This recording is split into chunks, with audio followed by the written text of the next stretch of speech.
மாண்புமிகு பேரவைத் தலைவர்களே, காஞ்சிபுரம் தொகுதி பாலாஜாபாத் ஒன்றியம் பள்ளப்பாக்கம் கிராமத்தில் மின் தேவை அதிகரித்த காரணத்தினால் கூடுதலாக புதிய 63 kVA மின்மாற்றி நிறுவப்பட்டு 12/2/2025 அன்று பொதுமக்கள் பயன்பாட்டிற்கு கொண்டு வரப்பட்டு 2 மின்மாற்றிகள் மூலம் தற்பொழுது சீரான மின்சாரம் வழங்கப்பட்டு வருகிறது என்பதை தெரிவித்துக் கொள்கிறேன்.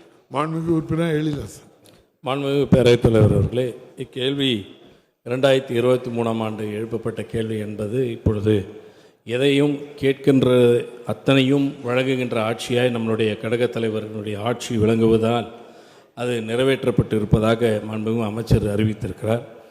இன்னும் சில இடங்களில் அது போன்ற கோரிக்கை இருக்கிறதை அவருடைய பரிசீலனைக்கு கொண்டு செல்ல விரும்புகிறேன்.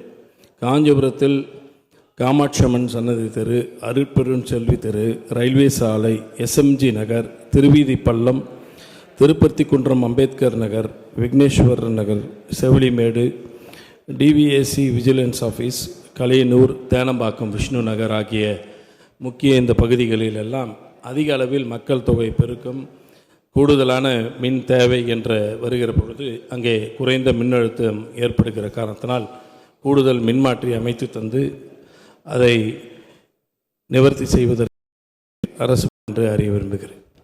மாண்புமிகு அமைச்சர் அவர்கள். மாண்புமிகு பேரவைத் தலைவர்களே, காஞ்சிபுரம் சட்டமன்ற தொகுதியில் மட்டும் 242 புதிய மின்மாற்றிகள் அமைக்கப்பட்டு பயன்பாட்டிற்கு கொண்டு வரப்பட்டு அங்கே இருக்கக்கூடிய மின்பளுவினுடைய கணக்கில் எடுத்துக்கொள்ளப்பட்டு தேவை ஏற்படி நிச்சயமாக அரசு பரிசீலிக்கும் என்பதை மாண்புமிகு பேரவைத் தலைவர்களாக தெரிவித்துக் கொள்கிறேன்.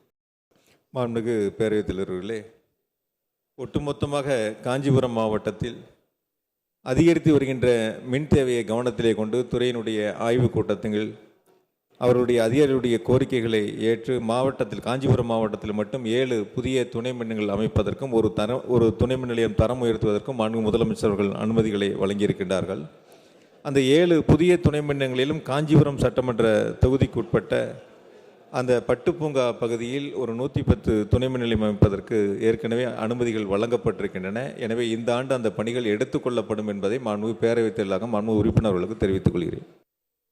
மாண்புமிகு பேரவைத் தலைவர்களே, இந்த ஏற்காடு சட்டமன்ற தொகுதியில் மட்டும் 335 புதிய மின்மாற்றிகள் அமைக்கப்பட்டு சீரான மின் விநியோகத்திற்கு அங்கே பணிகள் மேற்கொள்ளப்பட்டு பயன்பாட்டிற்கு கொண்டு வரப்பட்டிருக்கின்றன. மாண்புமிகு உறுப்பினர்கள் சுட்டிக்காட்டுகின்ற பகுதியில் அதிகாரிகளை அனுப்பி ஆய்வு செய்து நிச்சயமாக அங்கே கூடுதலாக மின்சாரம் வழங்கப்பட்டிருந்தால் அதற்கு தேவையான நடவடிக்கை எடுக்கப்படும் என்பதை மாண்புமிகு பேரவைத் தலைவராக தெரிவித்துள்ளேன். மாண்புமிகு பேரவைத் தலைவர்களே, இதுபோன்ற குறைபாடுகள் கோவை மாவட்டத்தில் குறிப்பாக பொள்ளாச்சி பகுதியில் இருந்ததை கண்டறியப்பட்டு துறையின் சார்பாக அதற்கான பணிகள் மேற்கொள்ளப்பட்டிருக்கின்றன. மாண்பு உறுப்பினர்கள் சுட்டிக்காட்டுகின்ற அந்த பகுதியிலும் விரைவாக அதற்கான பணிகளை மேற்கொள்வதற்கு துறை நடவடிக்கை எடுக்கும் என்பதை மாண்புமிகு பேரவைத் தலைவராக தெரிவித்துக் கொள்கிறேன்.